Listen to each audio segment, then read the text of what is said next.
নমস্কার, আমি রুমা। খাবার খেলা চ্যানেলে আপনাদের সবাইকে স্বাগত। আজ আমি একটি পায়েসের রেসিপি করব। সেটা হচ্ছে আমার ভাইয়ের বউয়ের বেবি শাওয়ার ছিল। তো ওর নাম হচ্ছে মুন। সেই মুনের যে পায়েসটা খাওয়ানো হবে সেটা আমার করার দায়িত্ব ছিল। আর এদিকে নিরামিষ করে সব হবে। যেহেতু সেদিন 7টা নিরামিষই হবে, তার জন্য আমরা সব আলাদা করে রান্নাবান্নার আয়োজন করেছিলাম।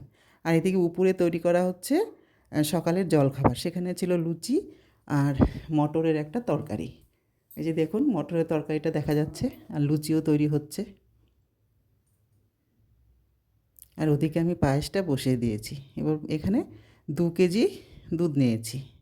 এবার দুধটা ফুটে আসলে বাদবাকি জিনিসগুলো পরপর করে দিতে থাকবো। আর আমাদের ওই পায়েসটা নতুন পাত্রেই রান্না করতে হয়। আর আমাদের এটার আরেকটি নিয়ম আছে, ওই চালের গুঁড়ো দিয়ে মেখে কয়েকটা লম্বা লম্বা করে দিতে হয়, আর কয়েকটা গোল গোল পিঠার মতো করে দিতে হয়। সেগুলো আমি পরে দিব। এদিকে দুধটা ফুটে আসছে, ওইদিকে চাল ধুয়ে রেখেছি, চিনি টিনিও রেডি করে রেখেছি, কাজু কিশমিশ সব এগুলো পরপর করে দিতে থাকবো। এবার চালটা দিব, তার জন্য ফোনটা আমি অন্য একজনের হাতে দিয়েছিলাম, সে ধরে রেখেছিল। এবার চালটা আস্তে আস্তে করে দিয়ে দিব, সবগুলো চালই দিয়ে দিব। চালটা দেওয়া হয়ে গেলে হাতা দিয়ে একটু নেড়ে দিব।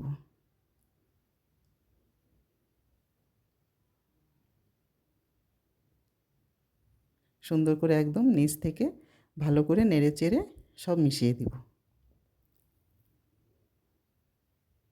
যখন মেশানো হয়ে যাবে আর দুধটাও বেশ ফুটতে ফুটতে যখন শুকিয়ে আসবে, তখন এর মধ্যে কাজু আর কিশমিশটা আমি একটু পরে দেবো, কারণ কিশমিশটা যদি আগে দেই তাহলে হয়তো দুধটা কেটে যাওয়ার ভয় থাকে। এই জন্য আমি কিশমিশটা একটু পরের দিকে দিই। এবার দিয়ে দিলাম কাজু। কাজুটা দিয়েও বেশ ভালো করে নেড়ে দিব।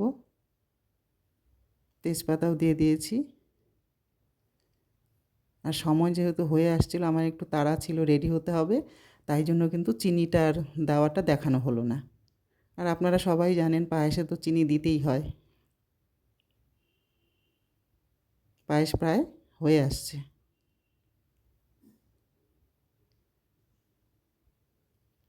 এবার আর একটু ফুটে আসলে নামিয়ে নিব। আমার পায়েস রেডি।